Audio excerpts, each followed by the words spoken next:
Salut, c'est Mike, je suis actuellement au Japon, à Tokyo, et dans cette vidéo, je voudrais te présenter les différentes options pour pouvoir travailler ici en tant que développeur informatique. C'est parti!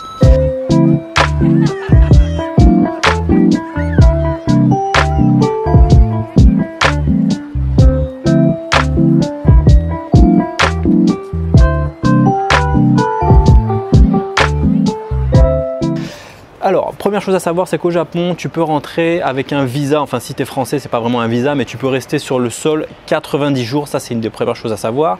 Pendant 90 jours, tu peux voyager dans le pays. Par contre, il t'est interdit de travailler.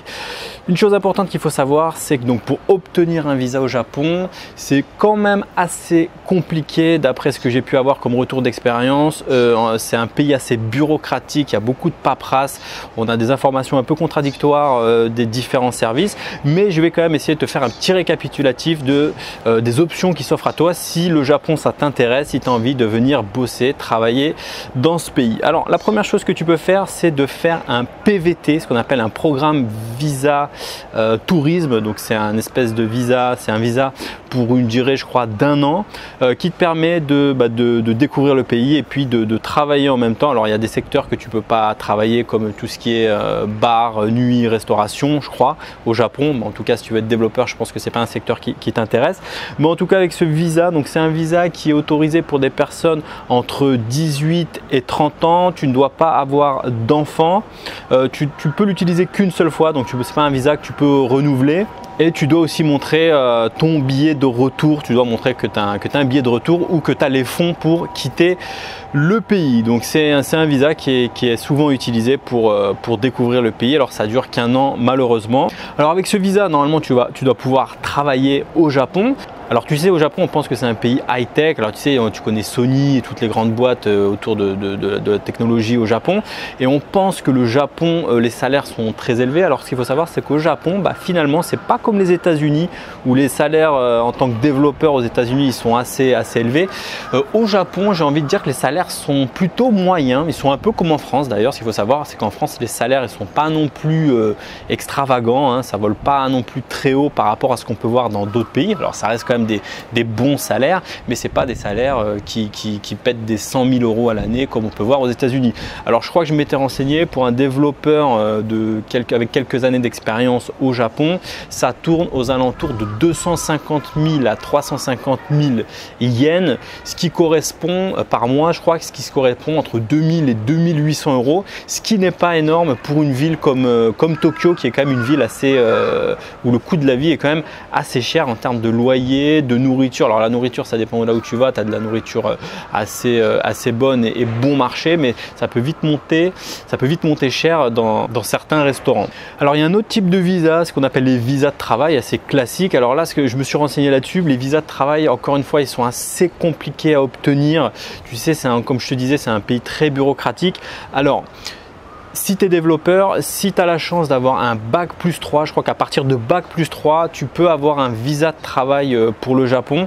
En dessous de bac plus 3, j'ai pu lire sur des forums qu'il y avait des personnes qui avaient réussi à obtenir leur visa, mais ce n'était pas vraiment garanti. Donc voilà, je pense que si tu veux un vrai visa de travail en bonne et due forme, il faut minimum avoir bac plus 3, bac plus 4, bac plus 5, un master, donc ça c'est encore mieux. Mais en dessous, genre avec un simple BTS, c'est possible, mais ça reste quand même assez compliqué. Alors pour les autodidactes, pour les personnes qui se sont formées, moi je parle souvent sur ma chaîne aux personnes de se former en tant qu'autodidacte et qu'il n'y a aucun problème.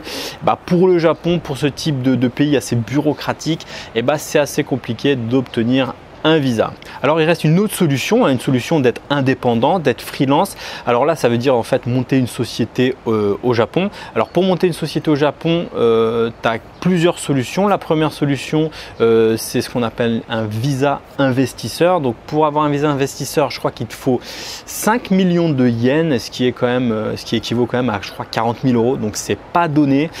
Si tu veux être freelance, devoir poser 40 000 euros sur la table pour pouvoir lancer ton activité, c'est assez compliqué. société. Alors j'ai lu qu'en termes de démarches administratives, c'était pas forcément compliqué. Ce qui est compliqué, c'est plutôt d'obtenir un visa qui te permet de créer ton statut juridique, on va dire.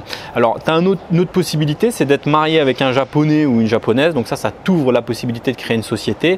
Et la dernière possibilité, c'est pour les personnes qui vivent depuis plus de 10 ans dans le pays. Ils ont cette opportunité, enfin ils ont la possibilité de pouvoir créer leur société. Et donc à partir de là, tu peux devenir freelance. Alors il faut faire attention sur les statuts de société parce que tu as des sociétés où on te demande d'embaucher un salarié, etc. Donc il y a tout un tas de règles à respecter. Donc je suis pas expert dans le pays parce que moi je suis pas freelance dans le pays, je travaille pas au Japon, hein. Moi si tu me connais, je suis plutôt sur Bali. Donc le Japon, voilà, je te fais une petite vidéo comme ça, mais je t'invite à aller te renseigner sur les sites spécialités. Il y a énormément de sites spécialités pour tout ce qui est expatriation, pour tout ce qui est personnes qui veulent rejoindre le Japon. Donc je t'invite, je te mets les liens en dessous, je t'invite à aller voir ça. Sinon, la dernière solution que moi je te propose, c'est la solution que j'utilise. Moi, je suis freelance, codeur, digital nomade. Ça veut dire que je peux travailler un peu partout dans le monde. Je ne travaille pas uniquement avec des clients dans le pays dans lequel je suis. Par exemple, je pourrais très bien travailler au Japon. Donc, bien évidemment, j'éviterai de travailler pour des clients japonais puisque je n'ai pas le statut qui me permettrait de travailler pour des clients japonais. Par contre, je pourrais très bien vivre au Japon pendant la durée de mon visa, quelques mois ou via un PVT, quoique j'ai dépassé l'âge pour un PVT, mais je pourrais, voilà, tous les 3 mois sortir du pays et rester au Japon, travailler avec des clients par exemple français ou dans d'autres pays francophones et avoir ma société établie ailleurs. Par exemple, je pourrais avoir une société en France ou en Irlande ou au Luxembourg ou dans n'importe quel pays de l'Union européenne ou voire même d'autres pays. Ça c'est tout à fait possible, c'est tout à fait légal. Enfin, au niveau de la légalité, ça reste assez flou puisque c'est en quelque sorte c'est toléré puisque tu travailles pas avec des clients japonais. En même temps, personne ne peut prouver que tu es vraiment dans le pays en train de travailler. C'est un travail, on va dire, nomade. Tu travailles sur ton ordinateur, donc c'est voilà, c'est une zone en fait qu'on appelle une zone grise. Donc c'est possible de faire. Moi, c'est ce que je fais à Bali, c'est ce que je fais dans d'autres pays quand je voyage. Donc c'est la solution la quatrième solution qui est possible de faire. Donc voilà pour les 4 solutions que je te propose, c'est-à-dire soit le PVT, soit le visa de travail, soit la solution de monter sa société en tant que visa investisseur, ou sinon la dernière solution, c'est d'être digital nomade codeur et d'avoir une société dans un endroit que tu veux et puis voyager un peu partout dans le pays. Mais voilà, si tu ne me connais pas, moi c'est Mike, codeur, je suis freelance, je suis digital nomade, je suis actuellement au Japon, mais je voyage un peu partout, je suis essentiellement basé sur Bali. Si tu souhaites avoir plus d'informations comment devenir codeur, comment devenir freelance, je te mets un petit formulaire en dessous, tu peux télécharger un petit plan de formation. Donc c'est tout pour cette vidéo, n'hésite pas à t'abonner, à mettre un petit pouce bleu, je te dis à la prochaine, ciao.